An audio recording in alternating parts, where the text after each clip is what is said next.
What you're going to hear now is nothing less than a bombshell interview with Professor Dr. Ola Tunander from the Peace Research Institute Oslo, the first peace research institute in the world. He is a specialist for security policies and wrote his doctor thesis on US naval strategy. But we will not only talk about the past, which is the US deception operations in Sweden, US and British deception operations, but also the present, the Nord Stream pipeline explosions and the question why Sweden and Finland joined NATO. If you understand what Ola Tunander describes in this talk about the background of the Cold War, the late Cold War since the Reagan years, and what is happening now, it will be even harder to understand why these two countries chose the path that they've chosen. If you want to understand what was going on, this interview is essential. It is something that you will never hear on CNN or BBC. So buckle up and listen.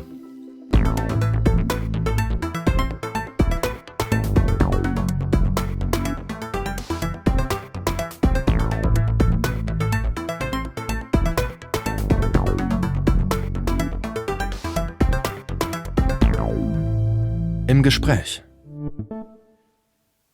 Ola, thank you for doing this interview. What we will be discussing is really a bombshell because it's a new perspective on the Swedish submarine affair.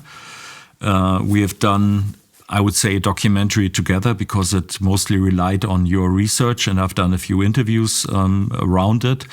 2 times really, and now there's a new publication which puts it into a different light because the question always was how much intention. But to understand, so the audience can understand what we're talking about, we should start, I think, at the very beginning, which is the Cold War. So if you want to give a short outline what the Cold War was then and is again now, but we don't get into what it is right now. But a short history of the Cold War. Yeah, the US wanted to contain the Soviet power. That was the idea from the late 40s. And there were certain people in the 1950s, like the CIA director Alan Dulles, that wanted to roll back the Soviet power. But this never succeeded. These people were not on top, so to speak. The president were always wanted to have a kind of containment policy, which was a kind of status quo policy. You didn't want to risk a nuclear war with the Soviet Union. That was the American perspective. And there were definitely people inside the US who wanted to have this nuclear war, at least in the 50s and 60s. But later on, it became more status quo oriented, actually. And you had during the Nixon administration, during the Carter administration, this changed with President Ronald Reagan in 1981. And he and some of his top advisors, or the Secretary of Defense, Weinberger, and Director of Central Intelligence, the CIA, Bill Casey, they wanted to win. They wanted to have a victory in the Cold War. And this meant that you were pushing the Soviets and you wanted to force them to go into very expensive wars like the one in Afghanistan. That was the purpose, the US purpose with this war was actually, it was a trap to force the Russians into a war so they would bleed, so they would have the same experience as the Americans had in Vietnam, you could say. So it would, and the Soviet economy was much weaker, and the idea was that you would force the Soviets to its knees and then it could possibly split up. That was the idea already from early on in the 1981. And then what you have in Europe at the time was relatively strong social democratic parties. in Germany. You had Willy Brandt that had later. There were Helmut Schmidt, and Helmut Schmidt was, playing to some extent with the United States on the deterrence side of it, but he wanted to have the pipelines, for example, which was a really conflict between Weinberger and Casey on the one hand, and the Germans on the other. And this kind of conflict became even more visible, perhaps, in the Scandinavian countries, because the Scandinavians were dominated by social democratic parties and parties that wanted to have a détente policy. They wanted to have a low tension to Soviet Union. They didn't want to have a risk of a real conflict with the Soviets. So that was, and Finland has a neutrality, according to, this was after the Second World War, Finland was more or less forced into a neutral position with kind of agreement with Soviet Union. And Sweden had neutrality for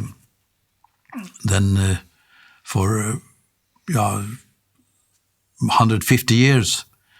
So for Sweden it was very natural to continue in neutrality. It was a west-leaning neutrality. And some people in Sweden were collaborating very closely with the Americans and the British.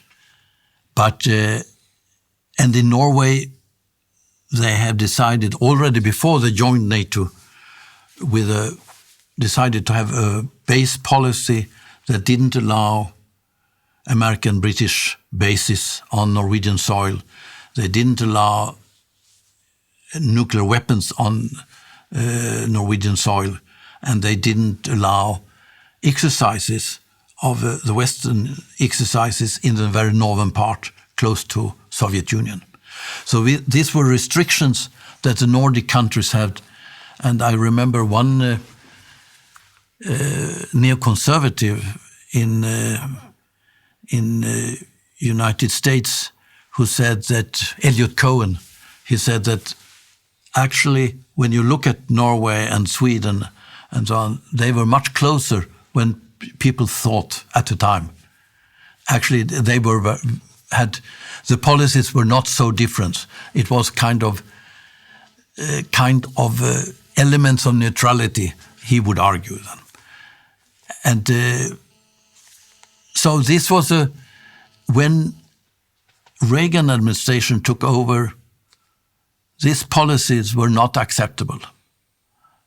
The Reagan people, and not least Weinberger and Casey, they wanted to change the policy. And at the same time, you have the British, you have the Margaret Thatcher, who argued that this policy was also, which was corresponding to the Labour Party policy in Britain, but she belonged to the very hardline conservatives, and she wanted to have a change, and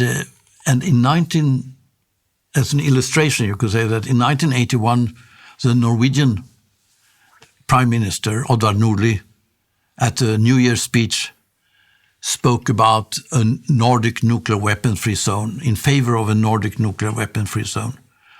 And the Americans and the British reacted very, very strongly. I mean, they hit the roof, for what you say. They said, this is unacceptable.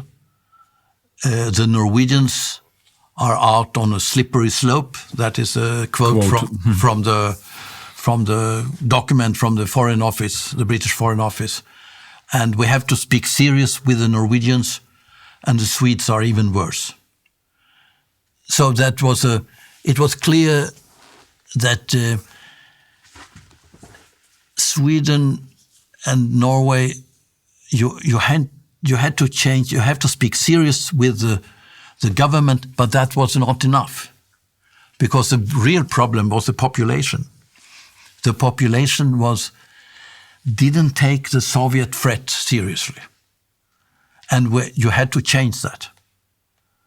And that it was a Danish political military delegation that went to London in 81, just after a Whiskey-class submarine, a Russian Whiskey-class submarine, was standing on an island.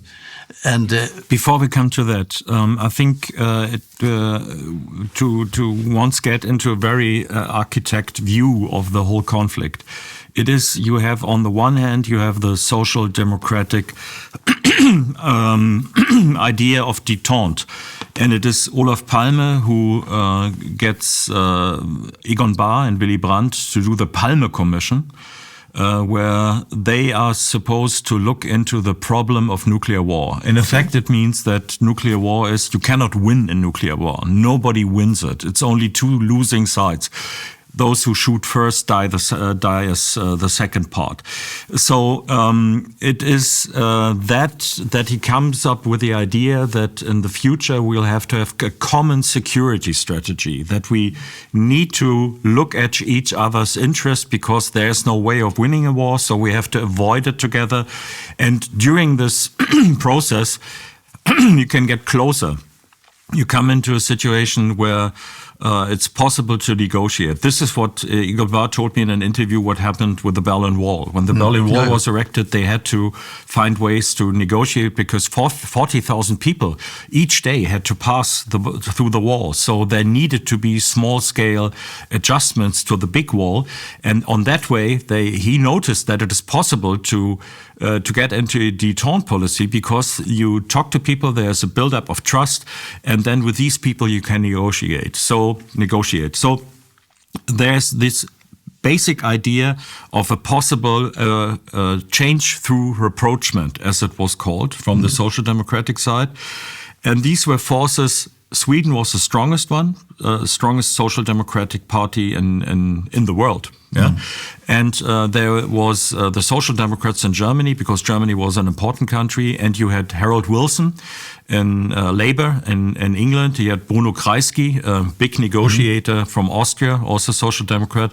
So this was a strong force of détente. And the other idea was the Reagan-Thatcher idea, as you described, victory. We'll not survive together, we'll win the Cold War, and confrontation. We'll bring them to their knees. We push them over backwards. These are the two ideas. And so the idea is from the American and British side that you have to get rid of these Europeans that are a problem in the strategy, and the problem is the Social Democrats. So this is what you describe. You have, and also you have in the northern countries, Norway, Sweden, they are willing to negotiate for a nuclear-free zone in Europe. And then what happens is this event. We come to this event now. Suddenly, in this as an overture, I would say, of the whole thing, there's a Soviet submarine running aground in Swedish waters, just 30 kilometers away from the military base in Karlskrona, the second most important military base in Sweden. So and the whole world is there to watch how the submarine sticks out of the water, and they call it Whiskey on the Rocks, because it's a whiskey-class submarine, as it's called in NATO slang. And Whiskey on the Rocks, of course, is what Whiskey on the Rocks is. So it's a meme that stuck immediately in the mind. But please continue. Yes. Yeah, no, true. But Willy Brandt was not in the commission, but he was very close to Palme and Egon Bahr, of course. Yeah, that's Bahr told me that Palme asked both of them. This is why I say that. Yeah, but he was not formally okay. Speaking. He was not. But no, it was the point was in a way that this was the policy of the Nordic countries was unacceptable from the Reagan and Thatcher point of view. and we have to change it. That was very clear, and you couldn't change it just by speaking harsh to the prime minister and foreign minister. That was not enough, because the population was, you had too peaceful, too peacenik.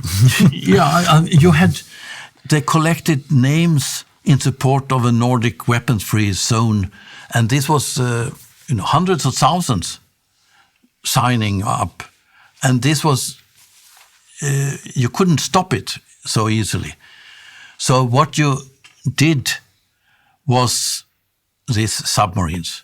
You pretending that it was Soviet submarines and made the Scandinavians pretty afraid. And what you had already after this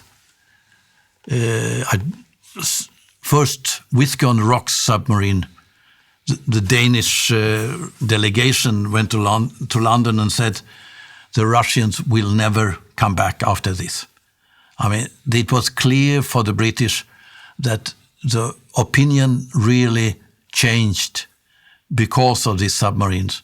And what you could do is to show off or show up in the Swedish archipelagos with periscopes and to show the submarine sail or whatever, and the Swedes will really change its position. And that was what happened. So it was then there are some quite impressive figures. Maybe you can say that. I think, during the whole 1970s and up to 1980, there were about 25 to 30% who considered Soviet Union as an immediate threat or as hostile in general to Sweden. That was the figures were from the defense research, and then 3 years later, after these submarines had been turning up all over along the Swedish coast and so on, 83% had the same view. So Sweden became a totally different country in 3 years' time. So it was and this meant also politically, it meant that the Social Democrats, who had been on the offensive before and working for health insurances and for workers' influence in the companies and to have social security and all these kind of things, this became a secondary issue because the primary issue was the threat from the Soviet Union. So it means that Social Democrats had to go on the defensive, and they also, after the most significant submarine hunt in October 1982, they had to protest strongly against the Soviet intrusions because they believed it was Soviet intrusions. Everyone almost believed it was Soviet intrusions. But to play the devil's advocate, there was this Soviet submarine that ran aground. So why do you think that there were no Soviet intrusions? And what about this one submarine that ran aground for the whole world to see? That's an indication that you could argue, this is what was argued, that this is not the only case, it's just one that pops out. Yeah. No, it's, of course, at the time, I believed it was Soviet submarines. Everybody believed it. Yeah, almost everyone. I mean, it was... Except for people in the know. Except for the very few who were in the know. And then also you could say that when it comes to these Whiskey on the Rocks, it's a little bit more complicated than it was just a Soviet submarine. Yes. Because just to put it very short, I made an interview with the captain of that submarine, and that might be another interview, because the whole story is also, it's a bombshell. But the whole thing is that there's reason to believe it's a very fishy story. There's something wrong with the story. The way it happened is the submarine lost its navigation devices. There was a second captain aboard who gave orders that were conflicting with the real captain, and the second captain gave very strange orders, which in effect made sure that the submarine ran aground. Leave it as that for now, because we have the other bombshell. Too many bombshells in one interview is not good. So you described the situation there. After this incident, which gave the idea to the public that the Soviets are running around in the backyard, in the Swedish backyard, so to speak, playing hide and seek, there's a multitude of sightings where people see. People see periscope, people see submarine sails, they come up, very strange behavior for a submarine. But then, because there was the Soviet submarine, it is everybody thinks it's Soviet submarine, Soviet submarine, Soviet submarine, Soviet submarine, when it wasn't. But we come to that. Okay. Yeah, and one could also mention that I spoke with Bobby Inman, but a colleague of mine spoke with Bobby Inman, who had been an assistant naval attaché in the 60s, and he said that the Soviets went in on the Swedish territorial waters, but never into the archipelagos. He was later deputy CIA, he was chief national security agency, and was chief...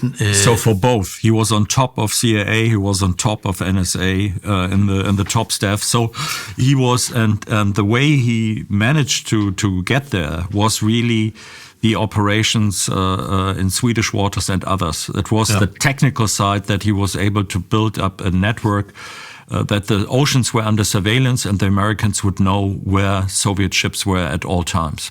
Yeah. Yeah. So that is how he made his career, and that is also important for the Swedish submarine case. Yes, and I had a colleague who were Chief Naval Intelligence Europe in around 1970, late 60s, early 70s, where he got this information, and he briefed the admiral, the U.S. Commander-in-Chief for Naval Forces Europe, every morning at 7 o'clock, where all the submarines and all the surface ships were. And that he could do because of a deal that Bobby Inman had reached with the Swedes, with some Swedes, I would say, of about hydrophones along the Swedish coast. And that is important again to show it's not like you think that Sweden is informed, but it is it's on a person-to-person level. It is some people who are considered good allies, good friends, or good influence agents, you can say. That all goes into one. On the Swedish side, and not everybody in the Swedish government is considered a friend, especially not the Social Democrats. So, or then there are certain Social Democrats which they have to talk to. We might come to that, Sven Andersson, after that, but to not be too specific. So the basic outline is some people in Sweden get informed, but it's very few, very few. Yeah, and also you could say that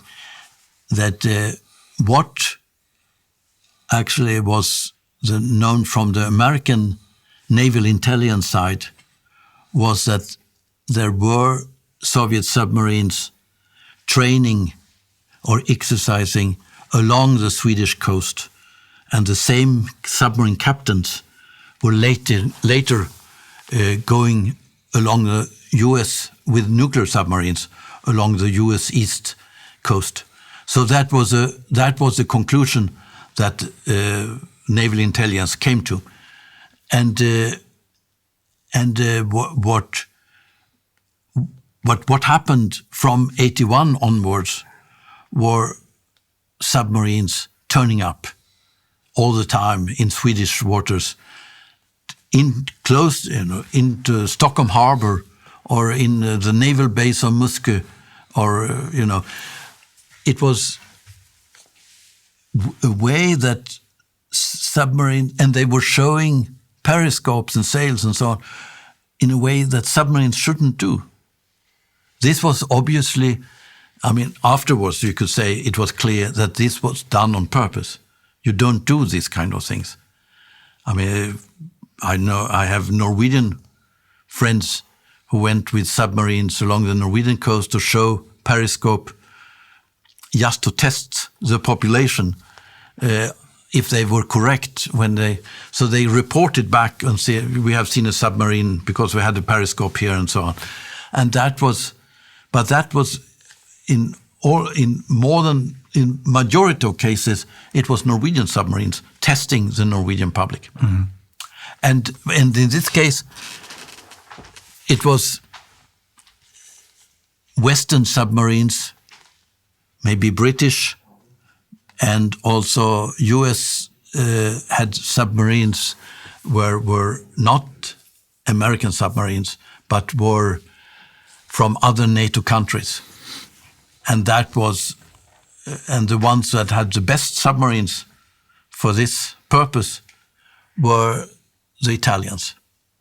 So they were using Italian submarines for small midget submarines that could go deep into the archipelagos, to go deep into the naval bases, and actually the hydrophones that I mentioned before, what Bobby Inman had got a deal with the Swedes about, or with some Swedes, these hydrophones were maintained by small submarines that turned out to be small Italian vessels that the Americans brought in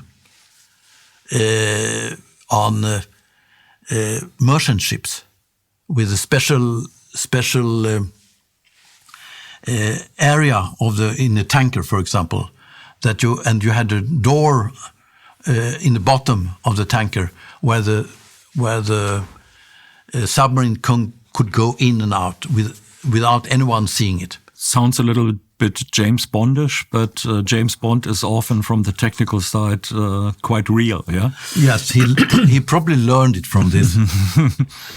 So it's not that he was first, but the point is that what I want to stress is this been done already in World War II. So they were Italian. The Italians were the ones who were world champions with Navy SEAL, so to speak. They invented that, and mini submarines. They also invented that. So they were the ones that everybody looked to how it could be done. This is, for Germans, it might sound strange because there's the idea that Italy was not very efficient in World War II, but this Flottiglia Decima Mars was the model for all special operations units after Second World War.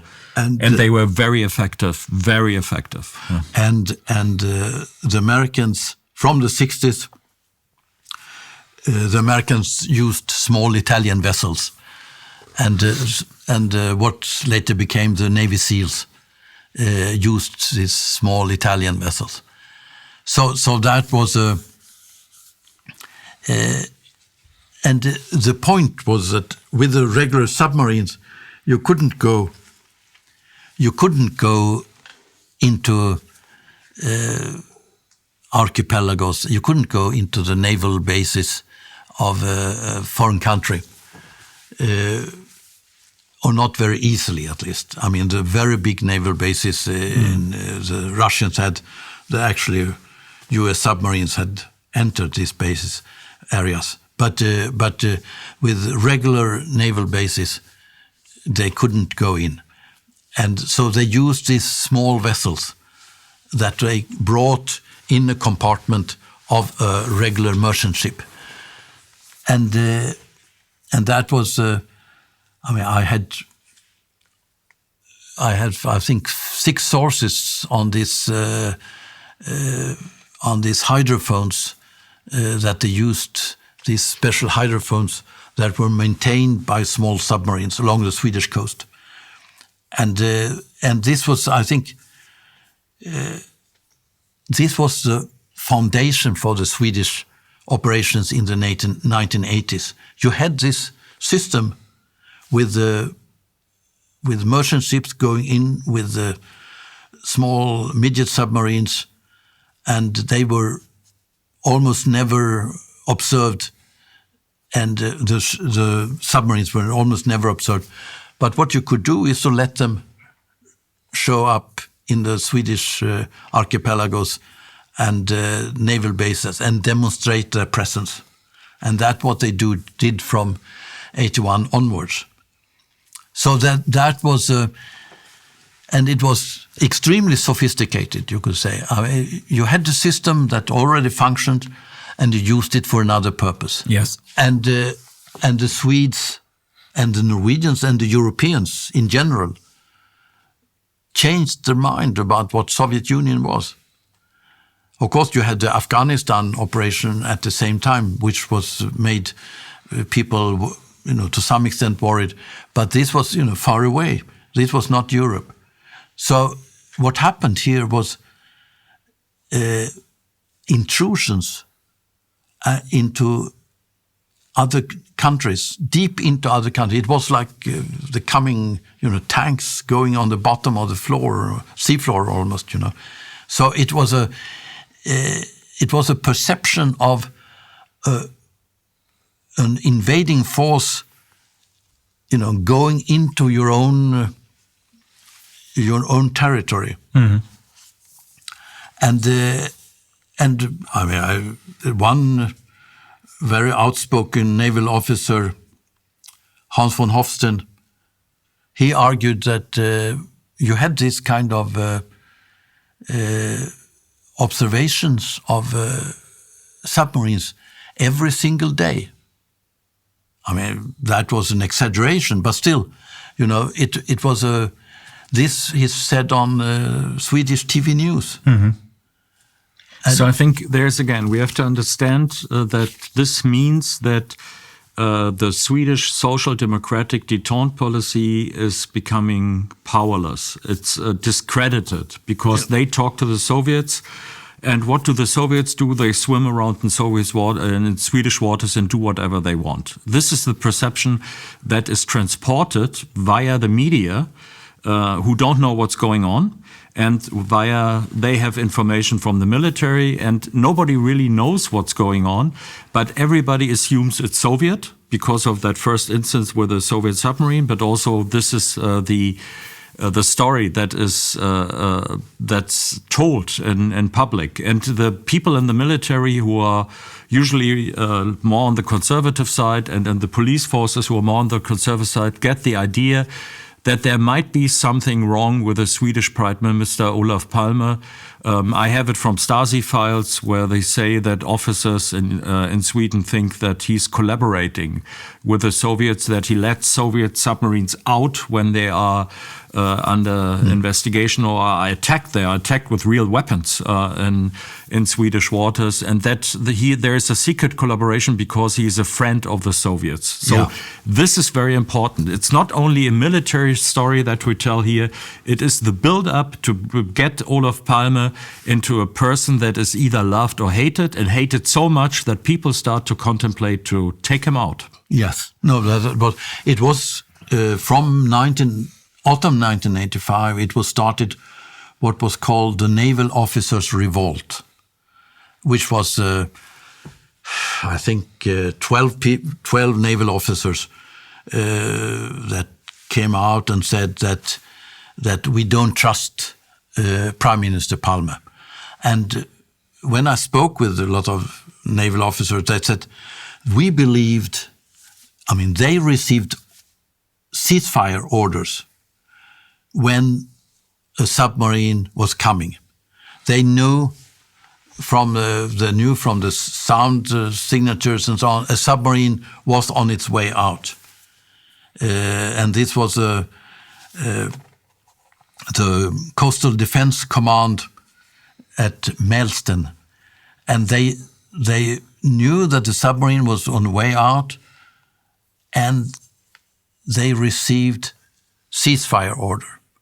And first they actually had detonated a mine, a 600-kilo mine, against the submarine, which was damaged. And you had the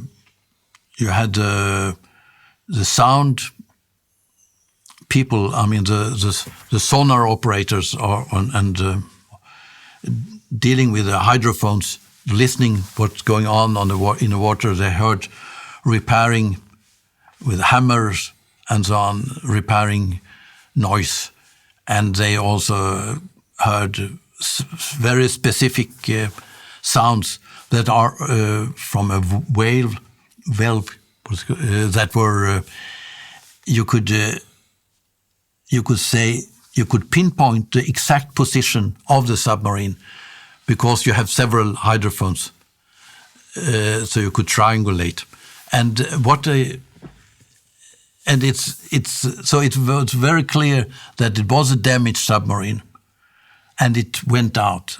They got orders not to use more force against it, and then the second submarine was, when the second submarine was passing out, they got ceasefire order, and then 5 hours later, when it had passed out, they were able to use force again, and they could not imagine that this was their own admirals who had given that order. They thought this must be the prime minister.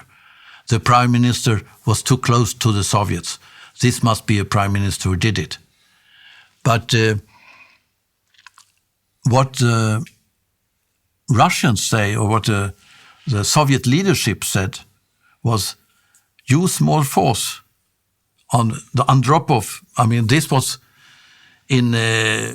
He had a meeting with Koivisto, the Finnish president, in June 1983, and he told him, "Tell the Swedes that they should use more force against these submarines, and to sink these submarines, because it's not ours." That is important. So it's also the ambassador, the Soviet ambassador in Sweden, Boris Pankin, told in the interview that I've done with him the same. So they were indicating to the Swedish people, sink, destroy a submarine, because you will see it's not ours. And in my first documentary, we have the chief of the coastal command, General Hansen. And he is told by his boss, a Swedish admiral, that he shouldn't use force because we don't want a bloodbath among the Soviet soldiers, the seamen that are in the submarines. And of course, what is your purpose as a soldier? To create bloodbaths. That is the topic why you exist. But the important thing is, this is all not in the public. The public does not know anything about it. They were not informed by the media that the Soviets said, okay, blow them up, it's not ours, we don't care, you will see who it is. But in the public, the idea is it's Soviet submarines, and somehow Palme is collaborating with the Soviets to achieve his plan of a socialist future with the Soviet Union, blah, blah, blah, something like that.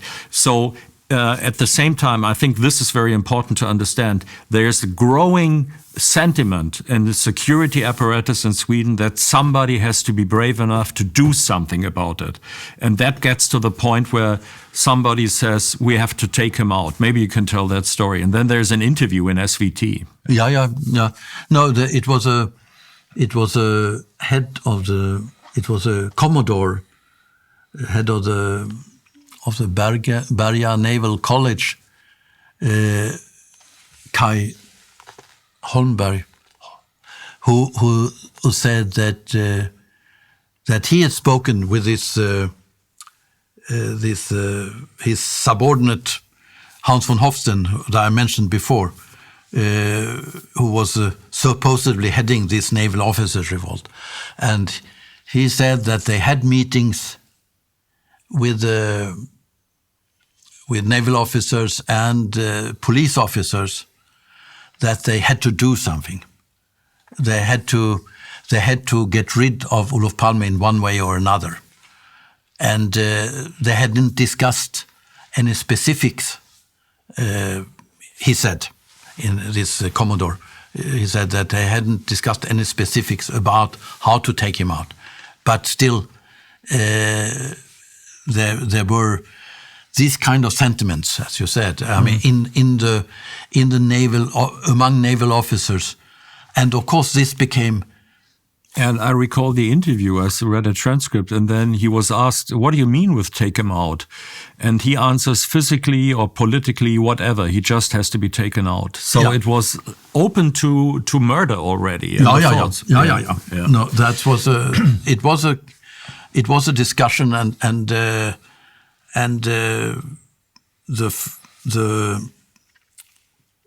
state secretary for Olof Palme in the Prime Minister's office, Ulf Larsson, he said that in an also tape-recorded interview, that he and Olof Palme got information about a group of police officers and naval officers and so on that wanted to get rid of Olof Palme, and that they had meetings in the Old Town in Stockholm, and what he remembered was that they also used this Sieg Heil, or at least some of the people were having a Hitler salute, so to speak, which you don't do in Sweden regularly. and this is and these were people who were, willing to take him out. That was clear. It's. And I think this is also, I would like to mention it because my documentary was bought by Swedish TV, but then not transmitted to the public, because the head of the documentary considered there was a discussion even in a newspaper where some people said, why isn't it shown? It was aired in Germany, in France, and in Denmark, so why not in Sweden? And that was, I would say, it was quite insulting. What the whole thing with the strange case of the submarine that ran aground, which where I had done interviews and had real information, and then this case, connecting it to the case in Sweden. That is something that is so touchy in Sweden that they refrain from there. Yeah. There's always this tendency to refrain. It's also, I will tell that now that we go on to your bombshell then, but I was contacted by an American colleague who was a intelligence specialist and correspondent, and he said, when I interviewed him about that Swedish case with a submarine running aground, and he made reports that said this is something that was pre-planned. I got interested in that. He said it was obvious that it was pre-planned because it was also the reaction in the media was pre-planned. There were people informed beforehand. And this is only done in an intelligence operation. So I did an interview and asked him, and then he said, yeah, but I don't know so much about the Swedish story. I know more about the German story. And I said, what German story? And to tell that very short, he said that in 1982, the Schmidt government was ended by a vote of no confidence in the German parliament. And he said that was done by the aiding help of the CIA in Germany, which used the Free Democrats who were broke and already was split into two factions where one was leaning towards Helmut Kohl to the conservative side and the others to the social democratic side. And it was anyhow a split situation, and they just had to do a little bit to switch it to the Helmut Kohl side. And they did that with the help of bribing and money. And so he told me, I have two sources from the Reagan government which we could interview in that, because I asked him, what about proof for that? And so on. He said, maybe we can get them to an interview. So I informed ZDF about it and said, why don't we do, please just said, tried to make a good offer and said, just pay for the flight. We do the interviews and the camera and the pay for flight and camera crew. I come back with the interviews, and then we can decide together if the interviews are strong enough to proceed on airing that, because that would be a bombshell in Germany to hear that the German government was toppled with a friendly help from the CIA and from the American government, you could say. And they heard about it and said, that's a very interesting story, we definitely have to do it, and then dropped it like a hot potato and did nothing afterwards. And when I did try to do interviews, and we come to that with Doug McEachen, who was important in the story that you are going to tell, that was shelved. It was shelved by the production company or by ZDF, I don't know, but it was impossible for me to do it. They made sure I couldn't interview the guy who told me that story. They made sure that it didn't happen, the interview with the two people from the Reagan administration. And meanwhile, everybody is dead. They are not there available anymore. But the obviously purpose that the story would never come out was achieved. And that is, you have to understand for the viewers that the situation in Sweden to this day is that it's very strange. What you just told is not the public knowledge in Sweden that is accepted. Up to now, when I talk to Swedes, if they know about it, and everybody has heard about it and knows from the past that this was a major topic at the time, but then it's somehow murky. It's kind of JFK-ish, I would call it. And some say this, some say that. Maybe it was herrings farting. They all get kinds of funny stories. No. It's not clear. And until now, especially, it was not clear. Although some people from the Palme government that I interviewed and spoke to, that you helped me to get in contact with, were quite clear. They said we knew what was going on, but it was, you would accuse the Swedish military of committing treason when you say that they work together with the Americans against their own government. That is something to say that. One guy said you have to have a lot of ground under your feet to state something like that. So up to now it is unclear, but now we come, because was it Soviet or not? There's so much evidence of what you described. Yeah. Okay. No, I could say also that I wrote a book that was published 2019, 1.2 kilos. The book does not have the title 1.2 kilos. And about the submarines. Yeah. And the former ambassador to Moscow, 10 years ambassador to Moscow, Sven Hirdman, and he was deputy in the defense ministry and actually acting according to the chief of defense. He was acting defense minister and so on.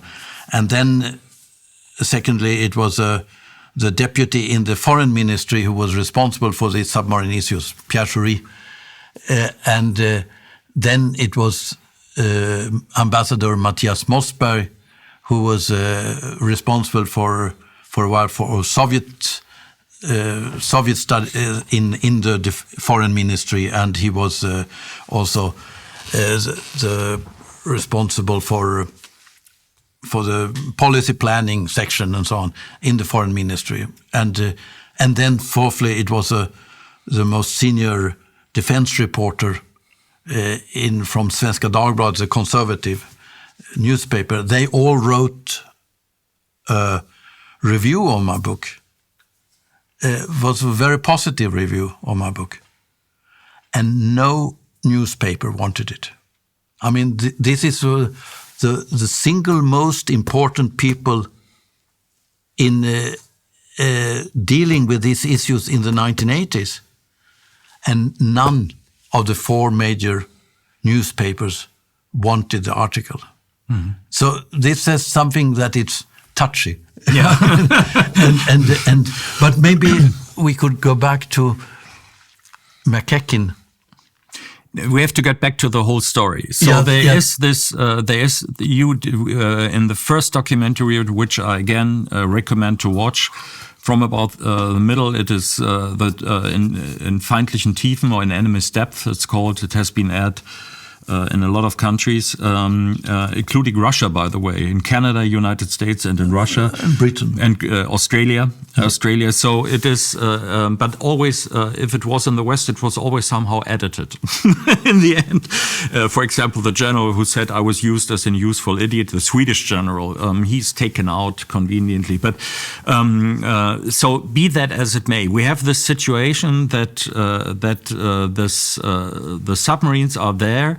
And the Swedish military, some of the people that you described who wanted to smash the submarines, they thought it was Soviet. Yeah, they were, but they noticed they were prevented from doing it from somebody from above. They got radio calls in from the headquarters to say, don't use water bombs and things like that. So they assumed immediately it was, all of them assumed it was not that it was their own military command in collusion with the Americans, but Palme in collusion with the Soviets. Yeah. That was the assumption. Yeah. Depth charges. Depth charges, yeah. No, and what in 1985, I had contact with some military officers, and one guy told that his friend diver had been diving at after use of depth charges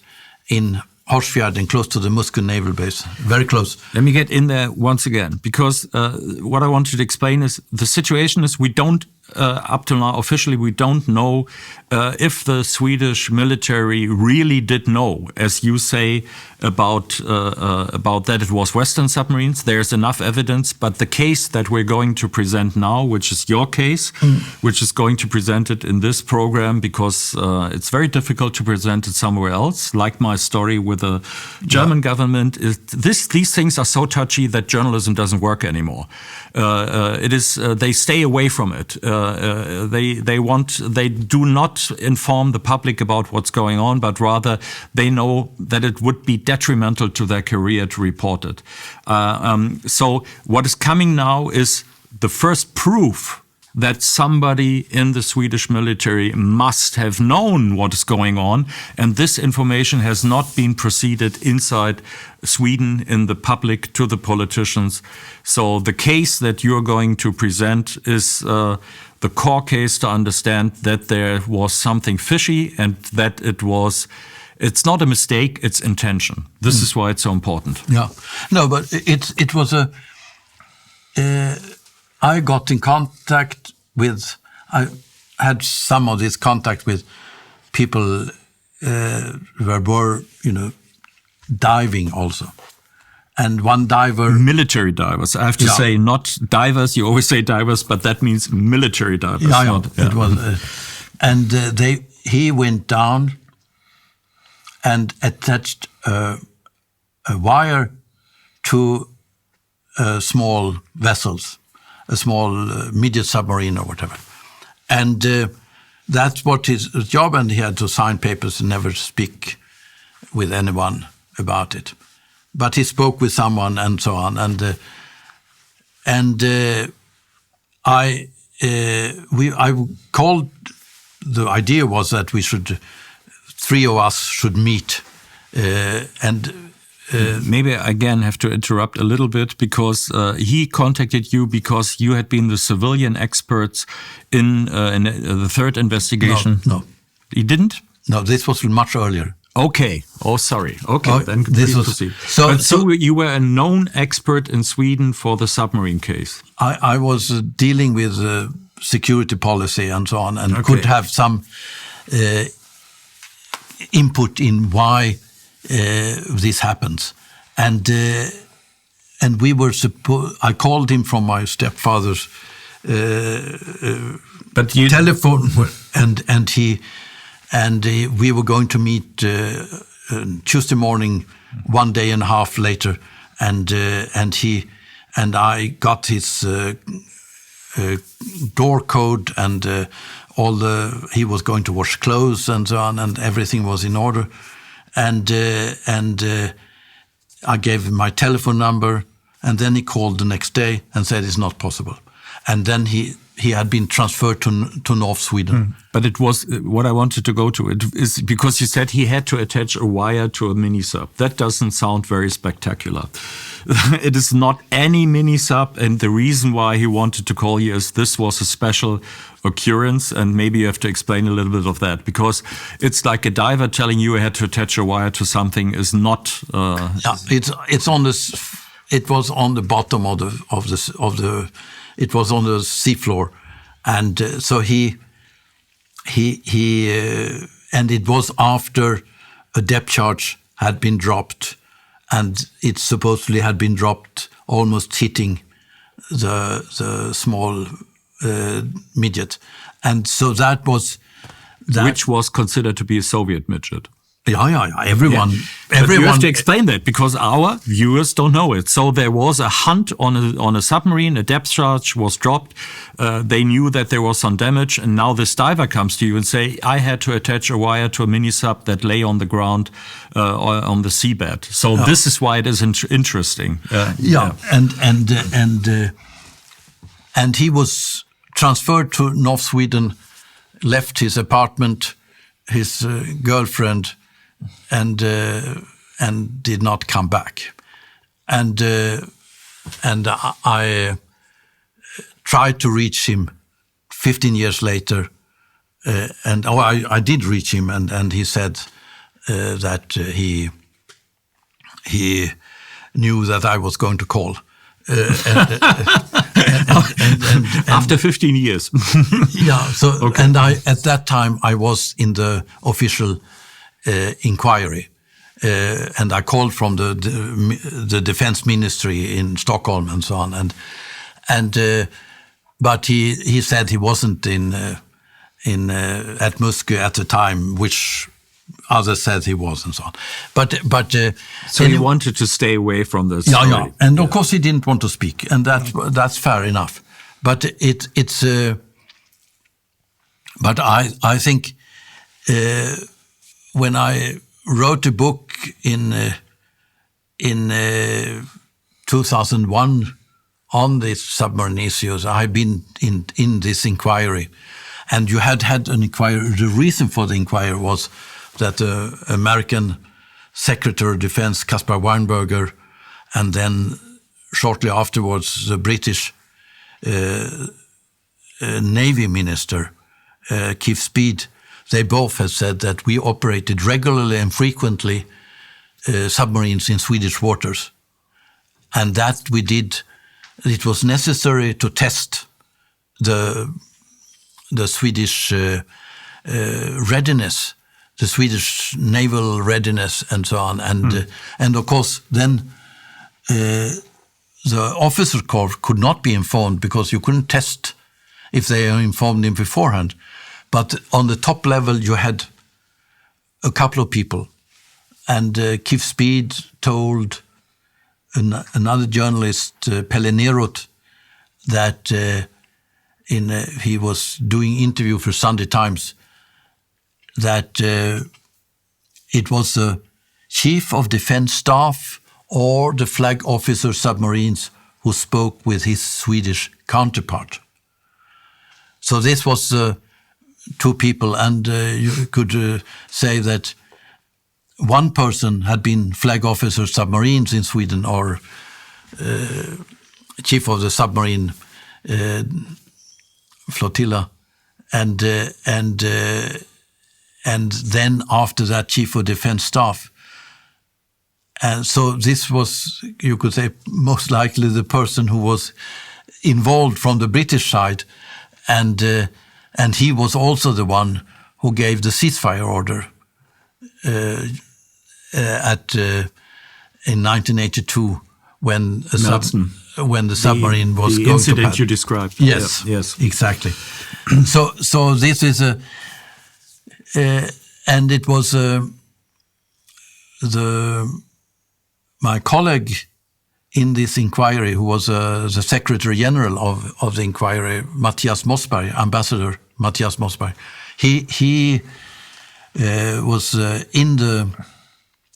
in this archive from the naval base, and he found one document about that was relatively new about the interview with Caspar Weinberger and how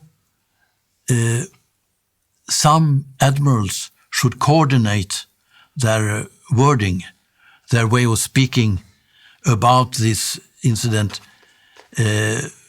because what Caspar Weinberger have said, they had to, find wording that could be used, that could, in a way, justify their positions and so on. And this was, of course, extremely important because that was the reason why the inquiry was established in the first place by the Prime Minister. And then the naval officer in this inquiry, he said, "We already have this document at the ministry.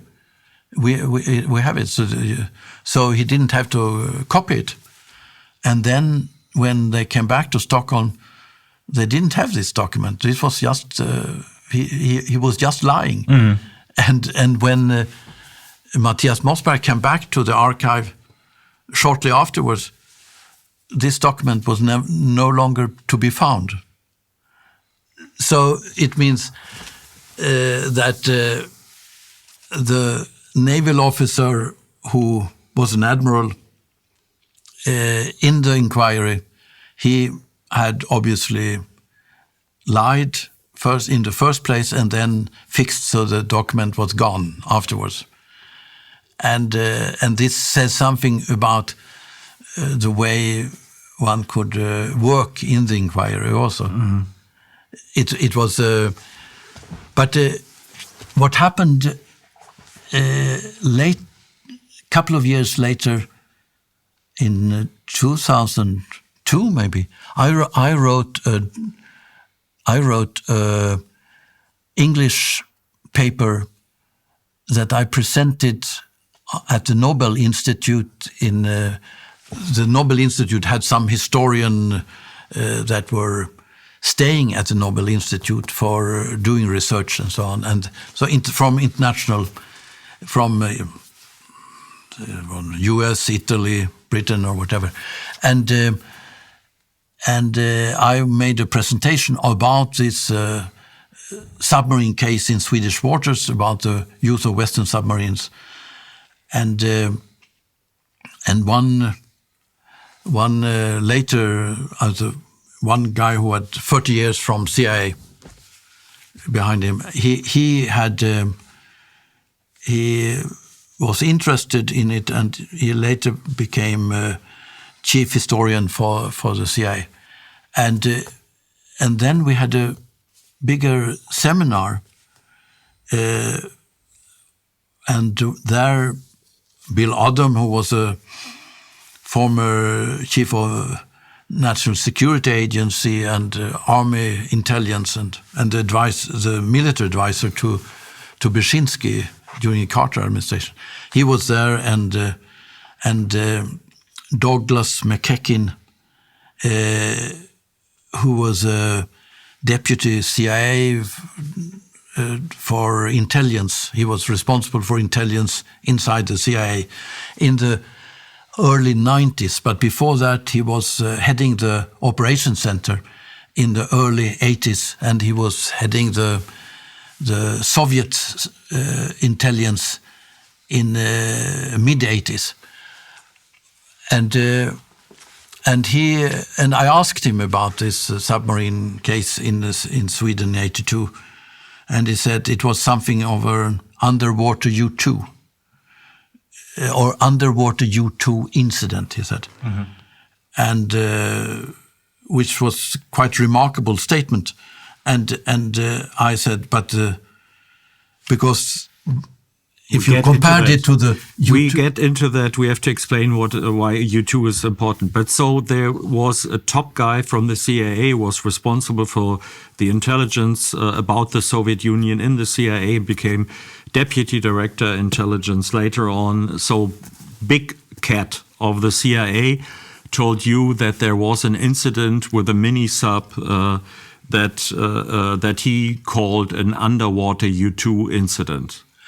And this fit pretty well with what this diver said, and when other diver, but he was also at the health at the medical center. We have to talk about that. That is all very important. Yeah, so there's one diver who's approached you and said, I had to attach a steel wire probably to race. This is the reason why it was attached to a mini sub that was lying on ground, and it was probably lying on ground because it was damaged. But what he knew is he had to attach it, and there was a mini sub. And this whole thing was secret, very secret. And then also from there, you have this story about a diver, and you have an American diver, a U.S. diver. You have to tell that story because it fits. No, after my first book, the first submarine book in 2001, I was approached by a guy who had been a diver, but he was also at the medical center, and he told about that it had been the helicopter division came with it carrying on a diver that they picked up, and who was an American diver, and he was not seriously wounded or so on, so he survived, and they asked about who he was and so on. He just pointed down that he was coming from the below. But he didn't say a word. He didn't say a word, and they called him Ohio. But that was just because they had to have an American word on it. And then after an hour came an embassy car from the U.S. Embassy, they said, that picked him up. So there were witnesses telling that story? There were one more, but the newspaper, I think Dagens Nyheter, wanted to make a story about it, but it was another witness, and he didn't want to say anything. Mm-hmm. And so they couldn't make a story of it because they just have this witness.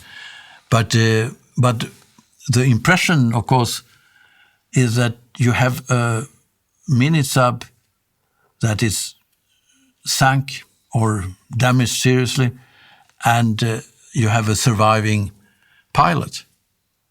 And that was what, in 1960, you have the U-2 incident in Soviet Union. Let's get into it. So what we have up to now is one diver approaching you, telling you that he would like to tell you the story about why he had to attach to a mini sub on the ground of the I approached him. You approached him, okay. And we have the story about someone who tells that there had been a diver who would not speak a word, but when they asked him where he came from, he made this sign and was picked up by a car from the American embassy later on, who was connected to that incident. So this is what we have up to now as evidence. And now I think we have to explain why underwater U-2 used by Doug McEachen, I don't know, okay. McEachen, EACHEIN, I guess is his name. So Doug McEachen, that is the third source. The third source that is speaking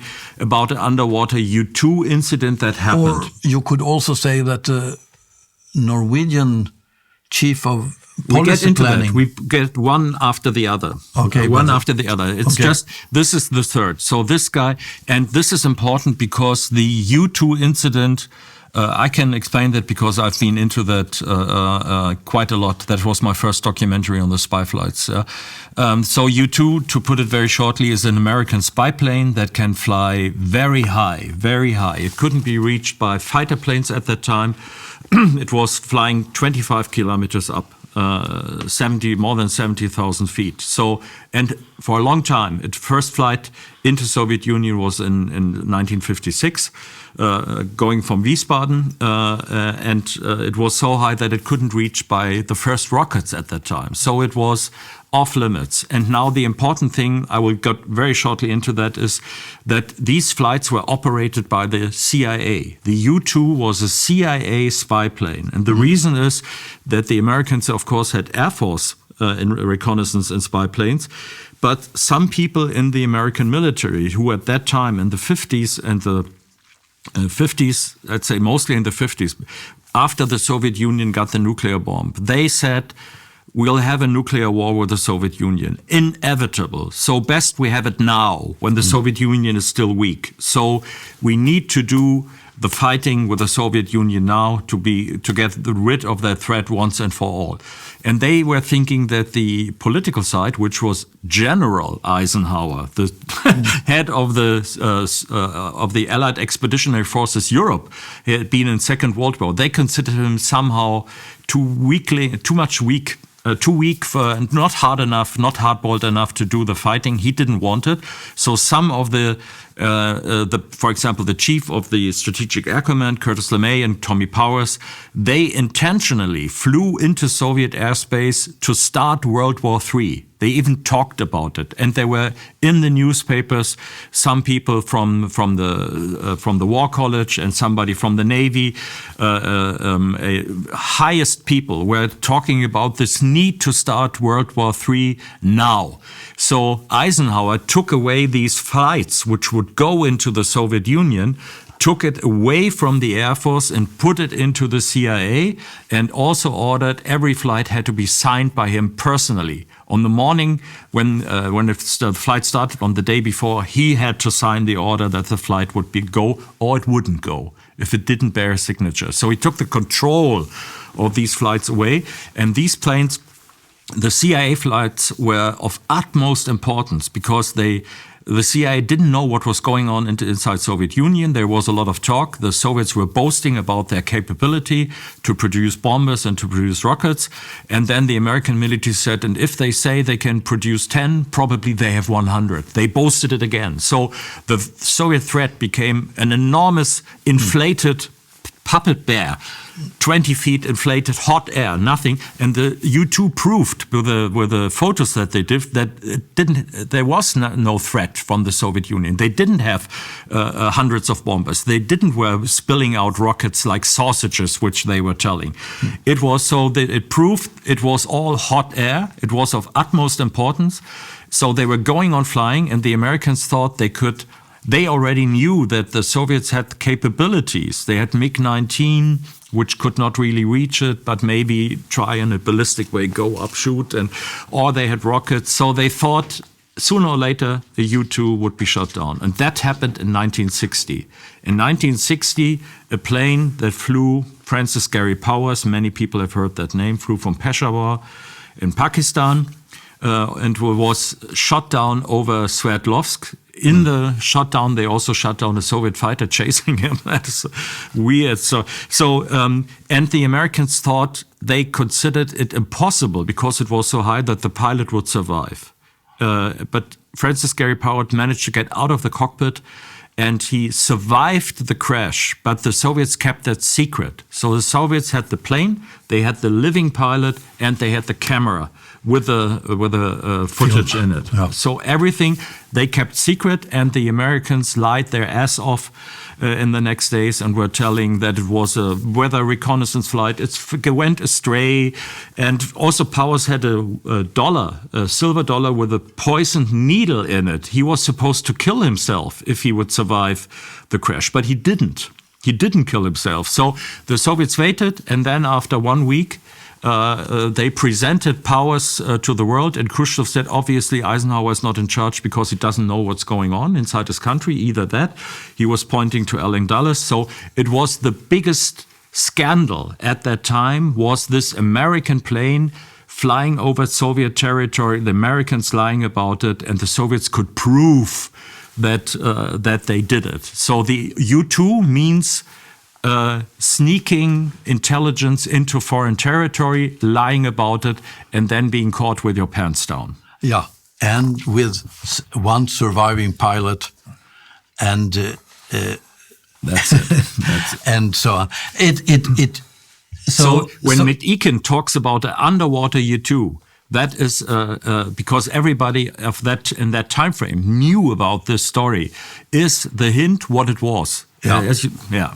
And so that was And I, when he said it, I said, but the Swedes never went public. I said, different from the Soviets. so that made a big fuss about it. And then. But we get into the other sources also. Don't forget about that. Yeah. But and then McKechnie turned to the third person present was Ben Fisher, who was the CIA also. CIA historian. He was the chief CIA historian. Yeah, but he was both operation and for a long time and in analysis. So I think it's 30 years or something. But he was McKechnie asked him, "Do you know what we are talking about?" And he said yes, because Ola presented this his paper at the Nobel Institute, and then he said, "Aha." And then he didn't want to speak more about it, so to speak.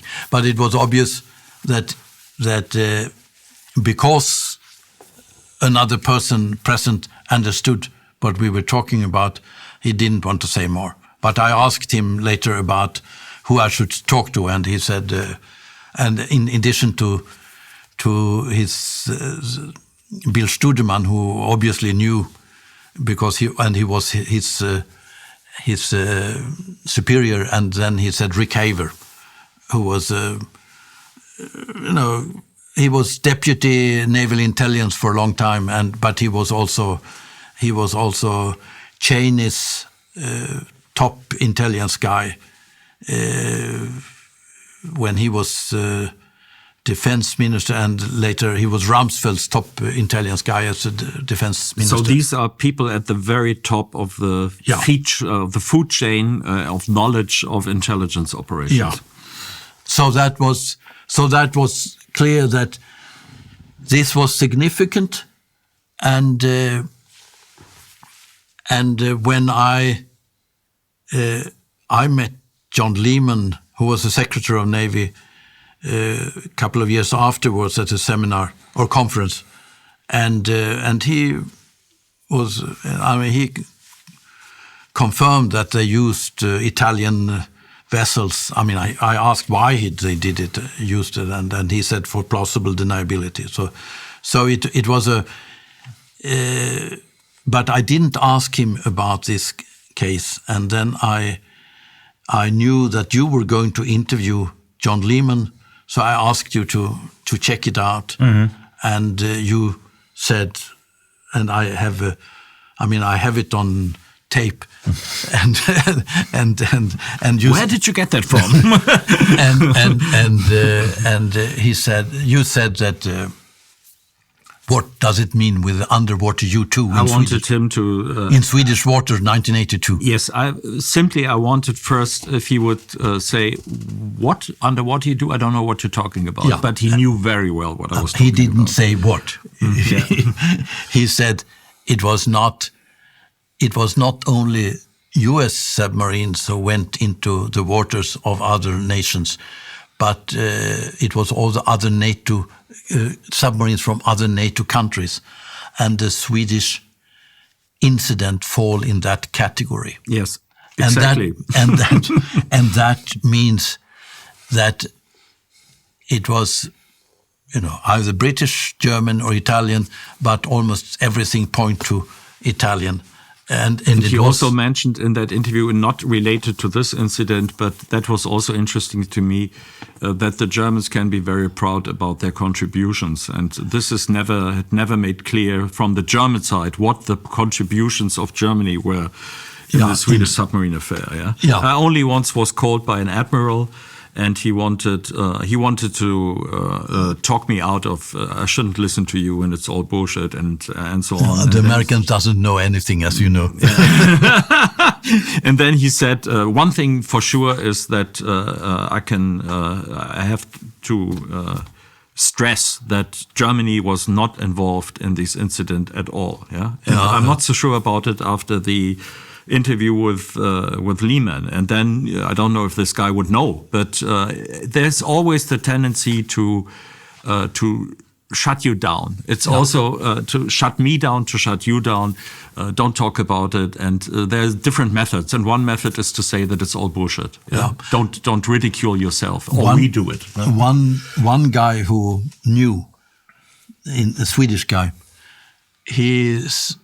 and then I presented my evidence and so on, and they said, yes, but you shouldn't write about it the coming 20 years. So, and this was, I guess, 10, 15 years ago. So I'm soon allowed to do it.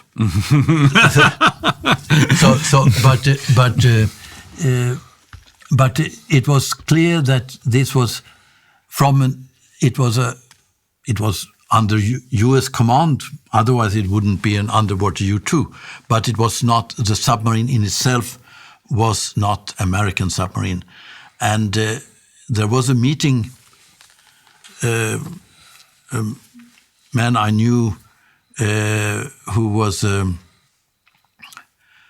it was at the time the Italians came out and said that it was negotiations between the Swedes and the power responsible for the submarine incidents or intrusions. And everyone at the time believed it was Soviet Union, and it was in Geneva. And the foreign ministry denied it and said, we have had nothing with it. It was the Italian news agency ANSA and the Italian radio. And the Italian radio went out and said it was a Western country, actually. And ANSA said they didn't know, so to speak, but I got the source. And the source told me, yes, it was an Italian source. Told me that it was 4 Americans and 2 Swedes meeting in Geneva and 1 Italian, and the Italian intelligence officer and the name of the Italian officer, and they. It was the only reason why it would be an Italian present at that meeting would be that the midget was Italian. And so that was, and the Swedes were not from the foreign ministry. There were one industrial or financial guy and one officer or retired officer. So these, and they decided that we have to stop the hunting now. For the submarines had to go out, and that was also the reason why this chief of staff, Bror Steffenson, let the submarine out. I mean, almost certainly. I mean, they had used 42 depth charges against the submarine the first week. The second week they used 2, and this was actually it was this coastal defense base at Melsten with Lieutenant Colonel Sven-Olof Kviman, who didn't consider him to be directly under the naval base. So he didn't follow the recommendations in all. I mean, he followed recommendation from his superior, who was then under the military district. So that was. But when so what he did, he was not allowed to use the bottom-mounted mines for this second submarine passing out. So what he did was to put depth charges, 16 depth charges that would go into attack four patrol vessels with 4, I think each, no more. Oh, I don't remember.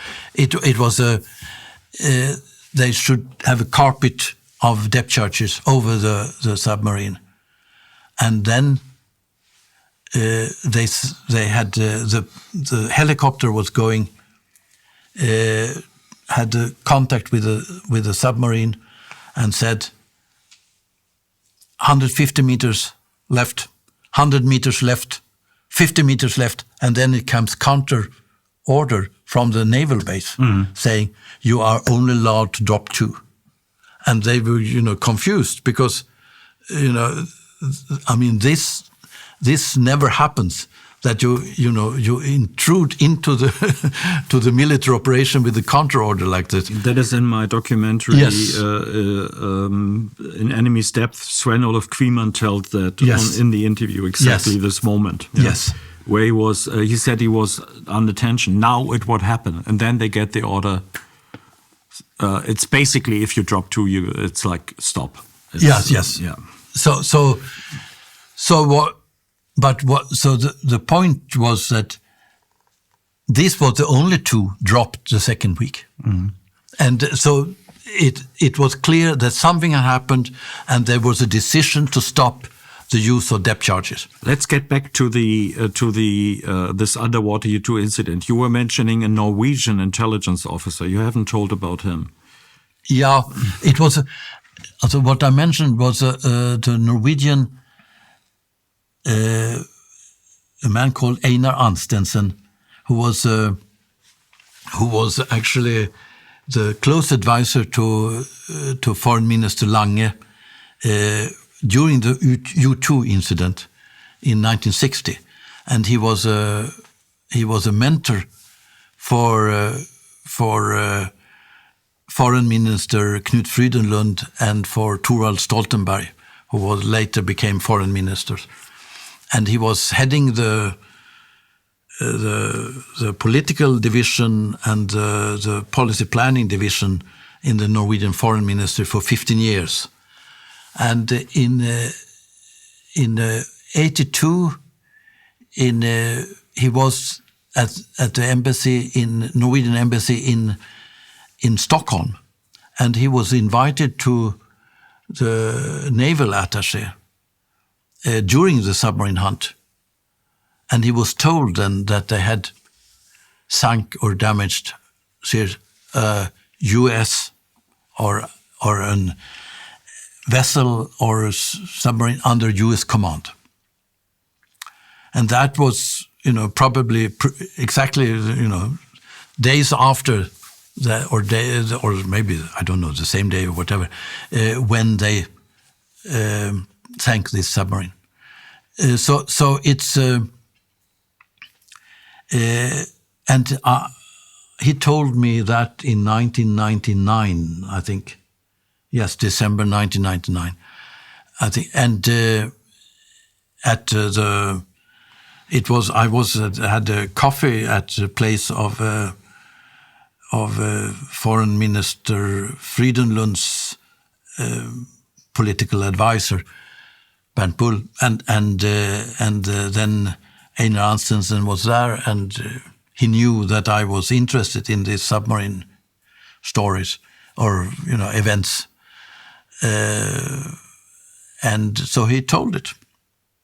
And then, but he didn't want to tell more. He just told that he told it to the Swedish. He told it also to the Norwegian Chief of Defense.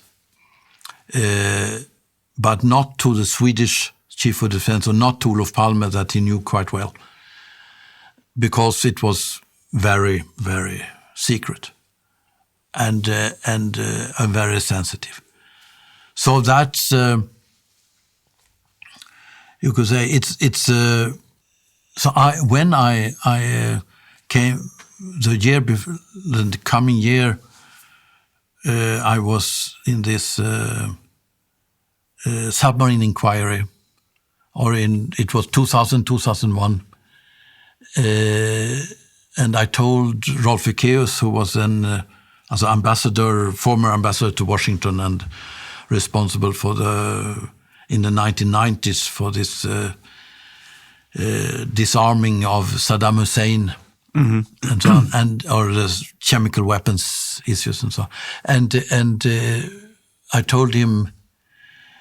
about what Einar Anstensen had said, and he knew Einar Anstensen very well, and so on. So we concluded that I should talk to Einar Anstensen when I was back in Oslo some days later. And then I arrived in Oslo, and he was dead just a few days before, and I was at his funeral and at coffee afterwards, and I was sitting close to Arne Arneson, the former ambassador to Copenhagen, and I told what I was, he asked what I was doing, and I was in this inquiry, and I said that what Einar had said, and he said that are the Swedes mature enough for that, which would indicate that he either knew about it or didn't think well enough about the Swedes.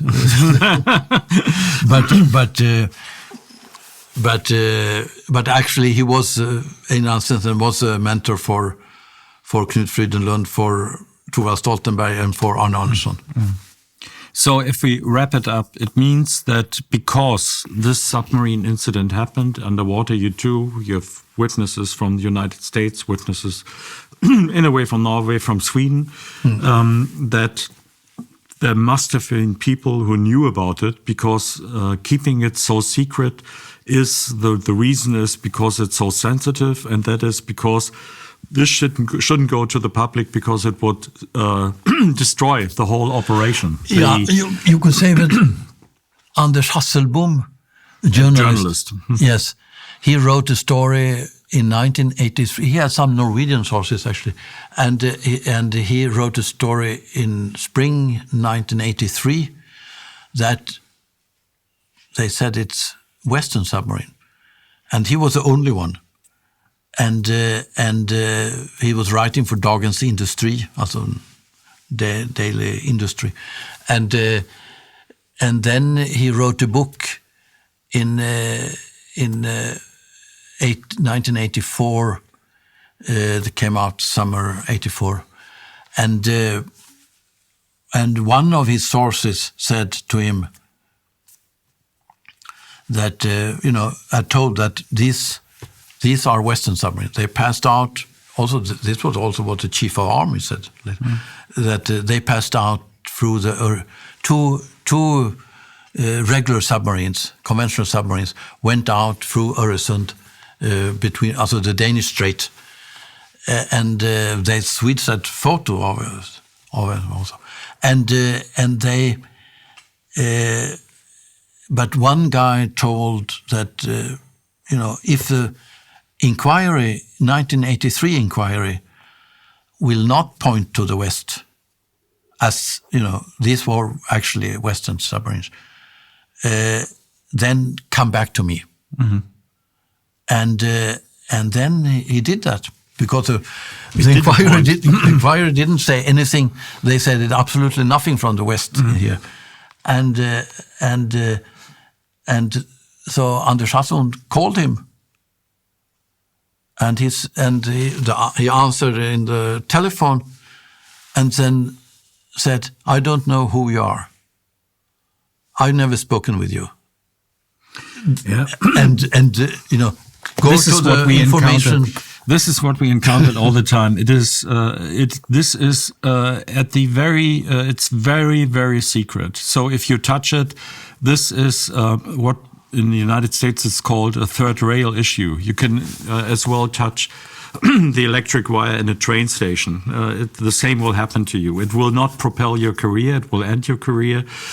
This is, in a way, you would have been the designated new chief of Peace Research Institute Oslo. You were qualified for that. But instead it became somebody who came from British aerospace and was before had a background in agriculture. So you can see, but he was truly on the Western side. So, and for me, it was the end. I quit working for ZDF because I noticed that it was simply not possible to tell the truth. There were too many. It was a glass ceiling. It was not possible. They were not interested in all these stories. And the more I could prove, the more difficult it got for me. So this also means that the journalism, as people think that you try to find somebody, you have a witness, you have this enemy of the state, and he gets to somebody from the New York Times and he tells them. And then the next picture on the film is you see the newspaper printing machine rolling, and it spills out, and the world knows, and the world is safe, and Western democracies are safe. Not true. The way it is, if it really would happen, next thing you would see that this guy would be taken somewhere else.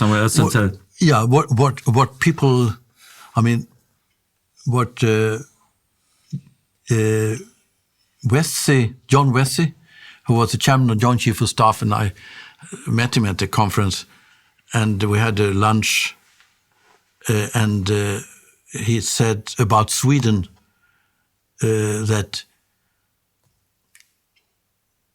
when it comes to Sweden, there is only one rule: nothing on paper. And that was that I spoke with. Also, Caspar Weinberger said that during my years in the 1980s, I mean, John Wesley was his chairman of Joint Chief of Staff, and Caspar Weinberger said it was only consultations and understanding. There was nothing on paper. Mm-hmm.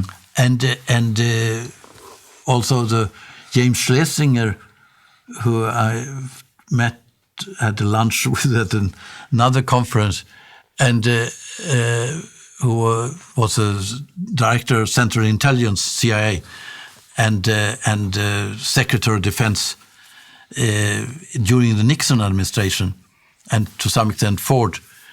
He said that when I asked him about Sweden, what his view on Sweden during his time and so on, and he said, which Sweden? The political Sweden or the military Sweden? The military was planning for us to come as soon as possible. So it was obvious that it was not, all military. It was just a small group of very senior officers, not necessarily on the very top, that were collaborating hand in glove with the Americans. And while the political side wanted to have neutrality. And this is also what when I did the interview with James Lyons, the second man of the US Navy, and he said the Swedes were holding the code for us. And all of that was not supposed to go to the Swedish public, as we heard. Yes. So thank you for. Okay, you want to say something? Okay. Yeah, I just want to say that the interview with Lyons is very interesting in a sense. I mean, I was tipped off that he was heading this operation in Swedish waters, and it was from the CIA. It was actually from the CIA, top CIA guy Fritz Ermath, and he.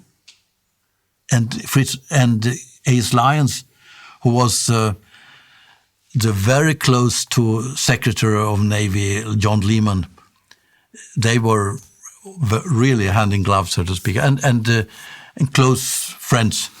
And Ace Lyons said that I did it in your interview. Yes. And he was so proud about it. He was, and he said it was me and my staff. Yes. That did these operations. And he was perhaps a little bit disappointed afterwards, but he had obviously told too much. Yes, and I remember that very well. The way he went out, he he thought that the documentary would be a hero story, how he helped or was essential in winning the Cold War, and then he noticed at the end of the interview that. This would probably not be the case, and he walked out like from a interrogation in North Korea, very stiff upwards. And for him, he noticed that he had told too much, and but it was still not enough for anybody in ZDF to go berserk about it. Yeah. It was not enough. I spoke with one Navy guy who had some contact, and he said that he told too much. Yeah.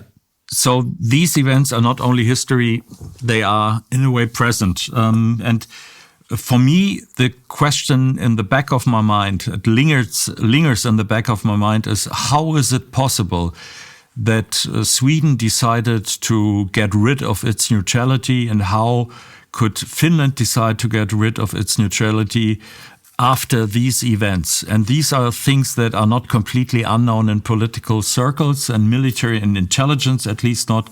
So hard to grasp for me why would you become a member of this club of NATO under American command, doing these kind of nasty things and doing this to governments in Scandinavia? Yeah. No, you could say that in 2014, there were new events of submarine intrusions into Stockholm archipelago and so on. And these were, every journalist and officer that were interviewed claimed that these must be Russian submarines. Again. and you had, after these statements by Caspar Weinberger in year 2000, I think it was 60% and so on said that of the population said that, it might be Western submarines also, or at least Western submarines and so on. But just a few years later, 10 years, 15 years later, this is forgotten. And then people said, yes, it definitely must be the Russians. And there were absolutely no indication, nothing pointed in this direction, and they said you had submarines and so on. At the time, Russia had one submarine in the Baltic Sea, and it was not. And they didn't have really immediate submarines to go in for a longer period or something like that. So it was very, very, obvious that this was driven by some people, and they interviewed me, and I said that there is nothing that indicates kind of Russian presence or something like that, and secondly, they don't have any subs really. So it became very strange, but then it was in the from 14 to 16, and you also have this claim about Russia's role in Ukraine and so on, and this was certain groups inside the military that wanted to have ties to the West, and of course they wanted to be part of the club, so to speak. They wanted to be. I was at a conference in Portsmouth, many years ago, and there were some Swedes there, 4 naval officers, and it was a Royal Navy conference, and you could see that they were happy to be together with their own people, the naval people from the US, from Britain primarily, and then it was Norwegians or others and so on also, and these were, and you have the Princess Anne coming, shaking hands with you and so on. And this was a kind of feeling that they wanted to be part of the club. It had nothing to do with security politics, really. And the leading ambassadors in Sweden, with you have the former Foreign Minister Hans Blix, who had been, central really in when it comes to the discussions about weapons of mass destruction during the George W. Bush administration, and you have Rolf Ekéus, who had been the Iraqi inspector in the 90s, and then you had Sven Hirdman, who was a practical defense minister and so on, and ambassador to Moscow for 10 years, and ambassador to Israel, and all this, and they all said Sweden, the best for Sweden is to keep its neutrality. And one problem, of course, for the Swedes would be that if we let US use Swedish air bases, the Russians will take them out. And if it has become a war, which easily could go into nuclear war, they will use nuclear weapons to take them out. So to be part of an alliance would then not be necessarily very good for Sweden. We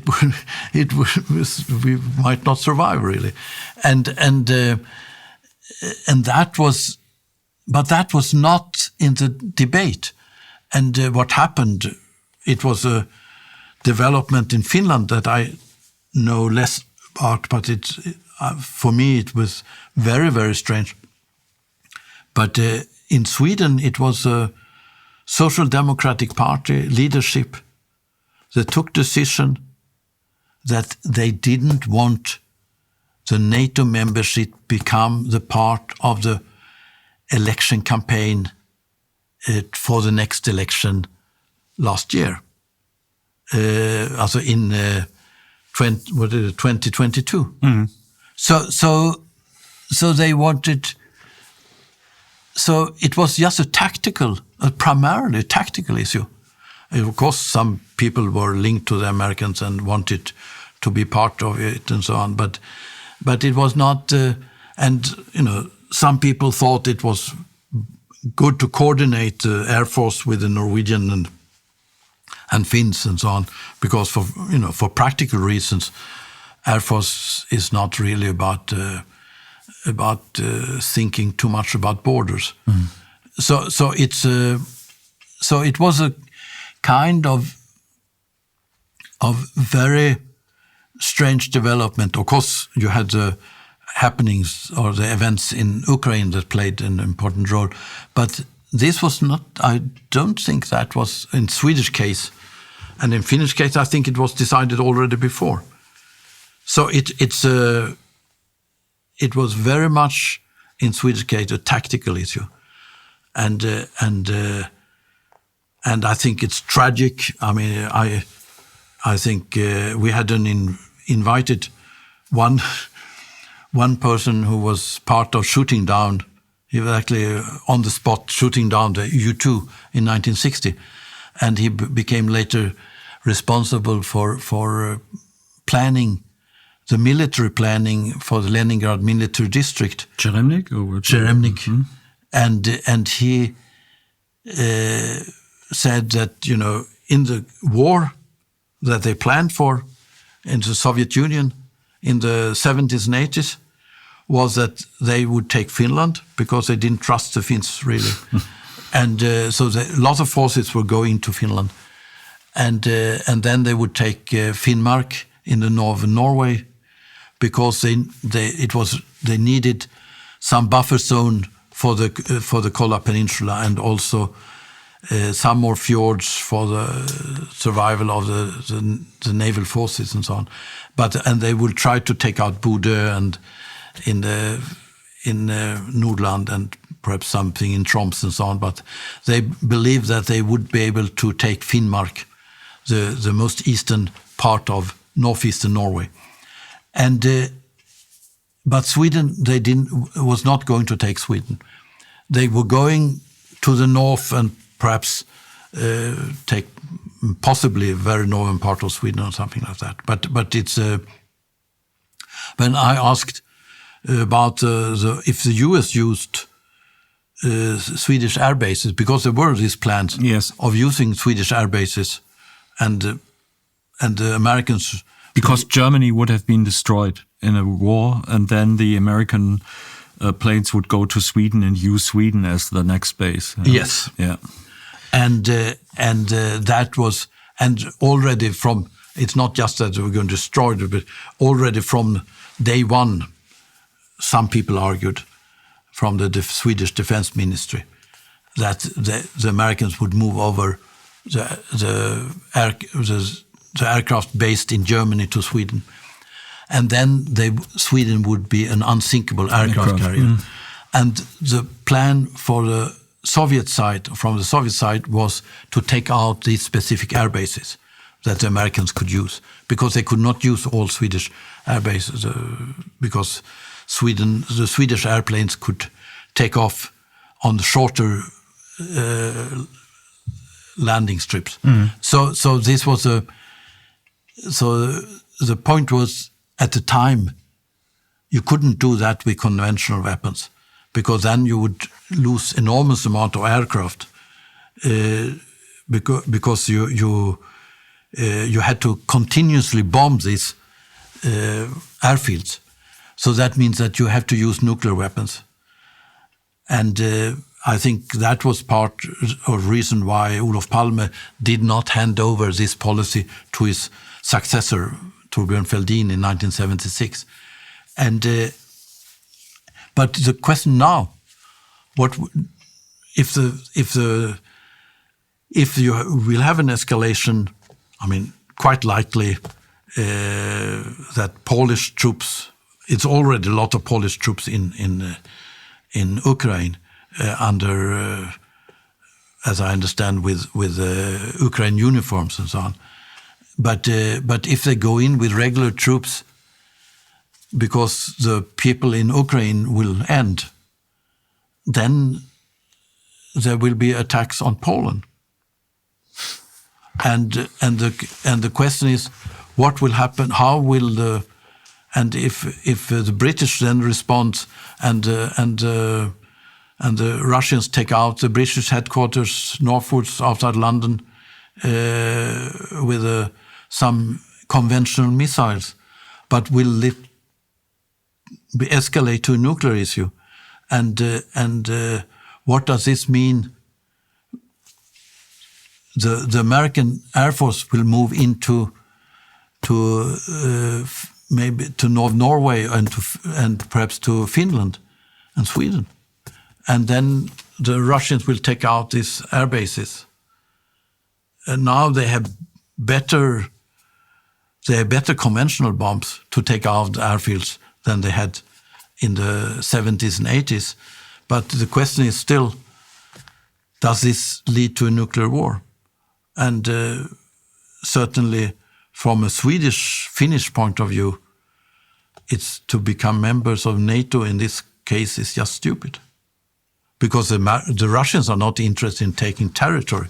They are just interested in destroying the American threat from the US Air Force. Yeah, this is what I really wanted to ask, because the arguments you give are not in favor of joining NATO in this situation, but they did. And then the question is still, why? Why would they do it? And if you say there are people in the military who want to get home to NATO, where they have been for a long time before in conferences, but that is... these are what I see is a lot of female ministry secretaries of defense that do these kind of things. We have, I would call that an Annalena Baerbock effect. I see these kind of peoples everywhere, and then I don't know. This is so dangerous. What's going on, and it is for what? Really, for what? This is these are not European issues. Really, It is something like the grand chessboard power play, how to use Ukraine, and the target in sight anyhow is China, not really Russia. Russia's only a stepping stone. And it's so hard to understand for me that, we're talking about these things, and then do the people, do you think they know about the things we talked about? And then it's also, I understand from the American side, it's always, this has been very successful. If you look at that, there's a book from Peter Schweizer, Victory. This is a huge victory. They won the Cold War. So this is a method that was successful. And they will continue with this kind of operations until there is a big bang. And then we don't have time to be sorry about it. Yeah, this is the danger that I see there. But so, what is your take on that? I think it's very sad. I think it's really, it's a kind of normative thinking on security policy that is, you have the right, you argue that this is the right to do. We have to spread the human rights to the others and so on. And you don't think... Who is believing that we stand for human rights? With this track record, you can only if you're completely ignorant about politics and history since World War II. I think it's over. The West arguing that it stands for human.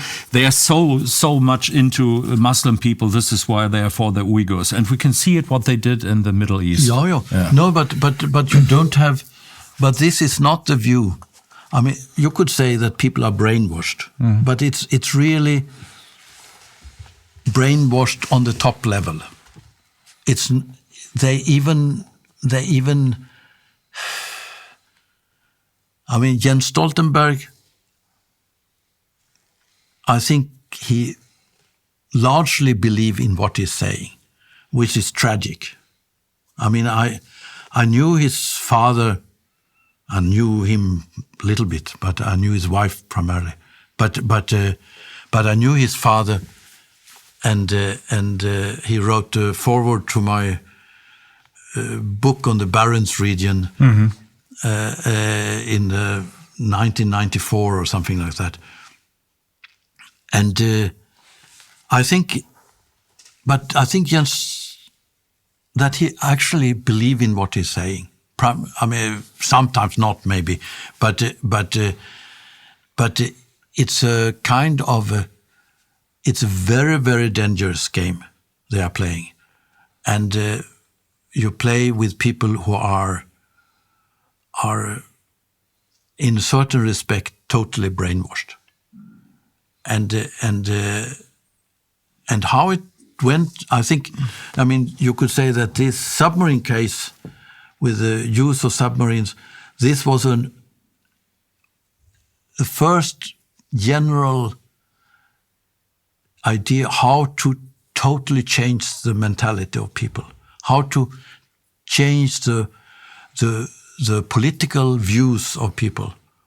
You could, as I told about the submarine case, that is, in 3 years you could change the opinion of the population totally, and that's what they are doing, and it's kind of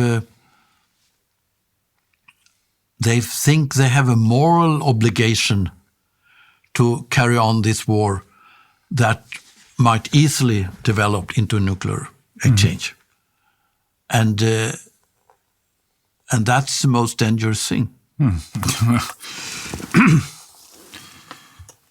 Okay, I think it would be interesting to have another longer discussion on this topic for the present times. But we've discussed now the submarine crisis and the new evidence that you published, and it is really that I think for the viewers of this program, that you have to understand that you won't hear these important thoughts, which are the core. If you watch CNN or BBC or ZDF, it won't work. It's only on these, let's say, fringe channels, these alternative media channels where you can discuss freely nowadays. This is why it's so important, and you can please transfer it so that those people who doubt, it doesn't make sense to talk to people who have a fixed opinion, but those who doubt that this is reasonable that we are in, and we will have to pay the price. We are all taking responsibility for the actions of our political leaders. There are channels like Telegram, there's Twitter, there's Getter, and there's also the Apolut app that you can use for that. And please inform and help us to do the job here, because nobody else will do it if we don't do it. Goodbye.